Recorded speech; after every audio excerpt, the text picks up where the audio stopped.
Out of all the Muppets, there are a few that stand out and for different reasons. Kermit is and always will be number one. Fozzie, Miss Piggy, and of course Gonzo are high on the list. But if you ask an adult from that era, you're going to hear two other names, Big Bird and of course, Oscar the Grouch.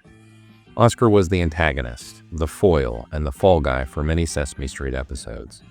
He stood out because the Muppets from Sesame Street were kind and nice, always learning. I do?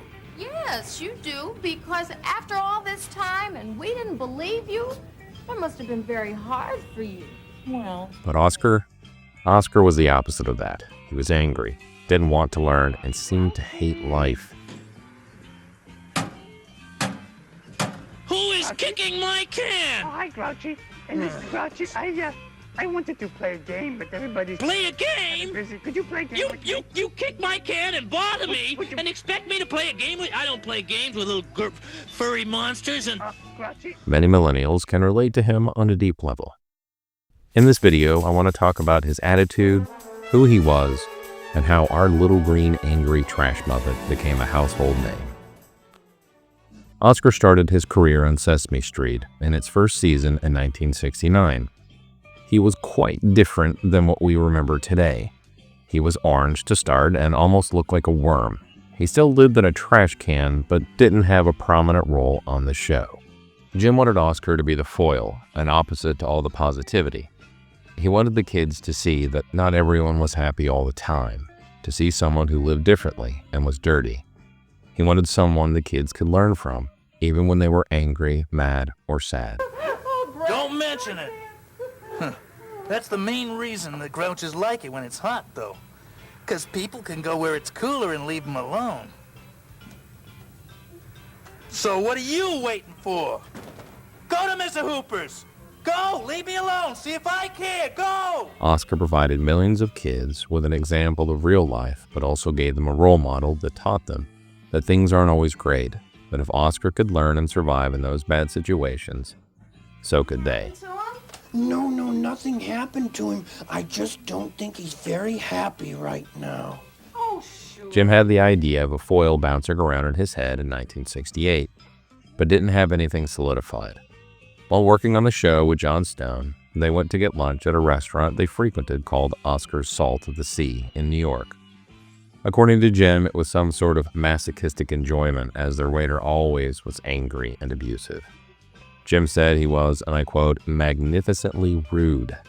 The owner, Oscar, according to Jim, was always gruff, unkempt, and dressed in all black. There and then, Jim had a great idea. Let's have our foil be a grumpy character like the waiter, and let's name him after the owner of our favorite grumpy place, Oscar. It was there that many of the ideas for Sesame Street were sketched down on paper placemats, including a character who lived in the trash. Once Jim had the idea solidified, he needed the right voice for that. He called Carol Spiney. Carol played with some different voice ideas, but one day, in a taxi, the cabbie asked, "Where to, Mac?" And from there on out, Oscar had a tough guy New York accent that never changed. Oscar went through many different designs. He was initially meant to live in a trash pile, but that wasn't feasible. So they moved him into a trash can. Also, Jim's initial idea was a purple character, but his color had to be changed since the cameras of that era couldn't see purple very well, and he looked black. Since later, many people saw Oscar as a negative representation of black people, it was a good idea that it was changed. His first color was orange and was made for the left hand. Then Jim redesigned him to be bigger, have a larger head, moving eyebrows, and to be used with Spiney's right hand.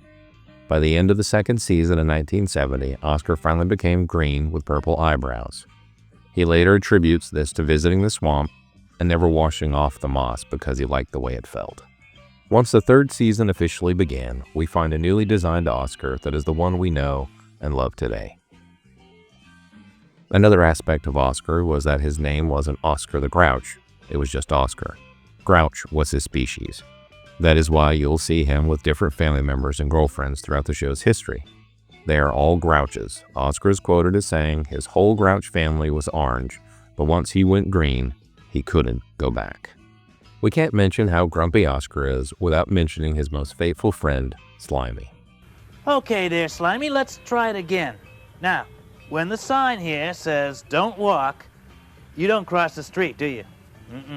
Sliming debuted in 1971 during the third season.